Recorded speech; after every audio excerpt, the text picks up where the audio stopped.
Clips are going viral one by one as Americans pack into town halls. Republican and Democratic lawmakers alike are being urged to step up and take action against what they say is overreach by the Trump administration and Elon Musk. There's only one president. It's 535 to 1. When does Congress act? When does your committee and the Judiciary Committee send a subpoena to Elon Musk? That's right. And then flip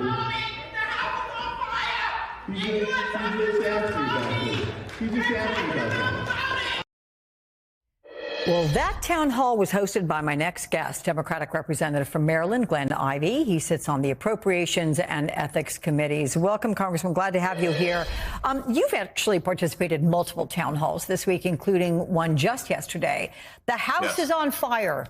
Is that the biggest message you're hearing from your constituents? Do they want Democrats to do more? And how do you do that with Republicans in control of everything?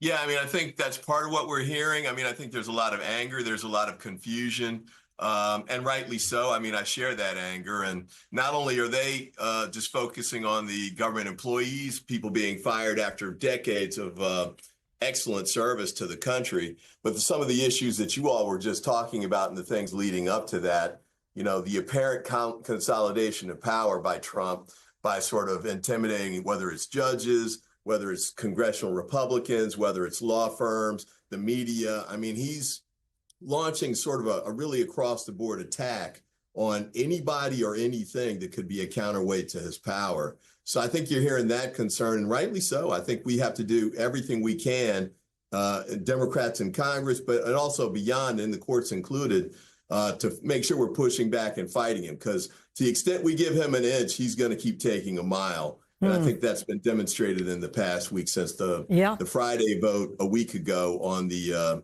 continuing resolution. So Elon Musk has been very critical of Social Security, making many claims of fraud without evidence. And then you had this week Commerce Secretary Howard Lutnick with a mind-bending statement saying most seniors wouldn't mind if they didn't get their Social Security check 1 month, that only fraudsters would. What's your response to that? And how much is the Social Security program at risk of major cuts? Well, it's a shocking statement. I mean, it's clear that many of the people who receive Social Security, let's make sure we remember that these are earned benefits. This isn't charity from anybody. People worked hard to get those benefits in place, and they deserve to get them on a regular basis. And B, many people, you know, they're living paycheck to paycheck. So if you happen to skip one, they might not be able to pay their rent or put food on the table. You could be talking about people who get evicted from where they live and those kinds of things. So I think most of us see it as an effort to try and numb the public to the possibility that this could become business as usual. But clearly that's not the case.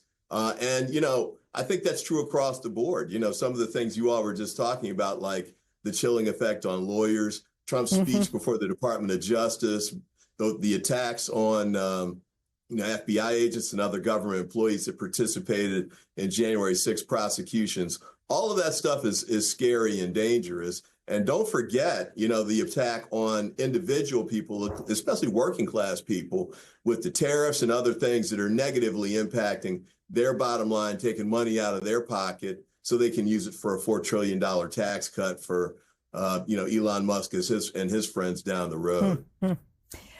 It's tax season, and the Washington Post reports tax revenue could drop by 10% or more than $500 billion due to disruptions at the IRS, as well as expectations that returns won't be as closely audited as usual.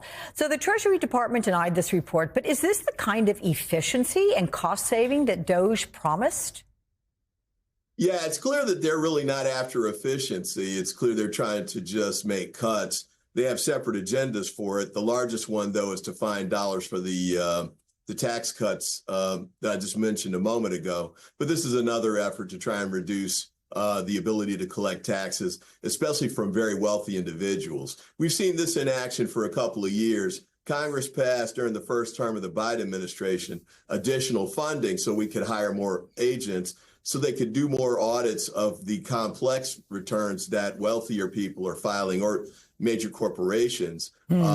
The Republicans have attacked that 2 or 3 times and have cut the funding for that. This is just the latest attack on that effort. By contrast, they're going to take $881 billion from Medicare, which helps poor people, like especially for children and seniors, to pay for medical treatment. They're trying to take that $881 billion away from Medicare and shift it over again to the tax cuts that he wants to put in place. Quickly, sir, since you're on appropriations and ethics committees, do your Republican colleagues on those committees seem to have any interest in providing any check on Trump, or are they happy to cede control? It looks to me at this point that they've been scared, and this isn't just the House, I think this is the Senate. They've really been scared into just going along with the program on 2 fronts. One is they're afraid to get Trump too angry at them because they think that if he primaries them, quote unquote, he could put somebody in place that can beat him just with his endorsement. The other now, too, is Elon Musk saying he'll put up millions of dollars in these races to try and undermine them and beat them. So we've got to keep pushing, though, on the Democratic side, the types of things that I just raised a moment ago. They've got to take some votes to pay for to make the cuts to Medicare, debt ceiling. There are other votes coming up. We've got to make sure we target districts where Republicans are seated, but Harris carried the election, and make sure that those voters understand that the Republican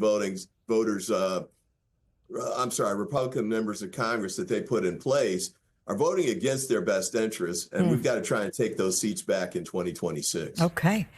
Democratic representative from Maryland, Glenn Ivey, it's good to see you. Thank you so much. See me again sometime soon.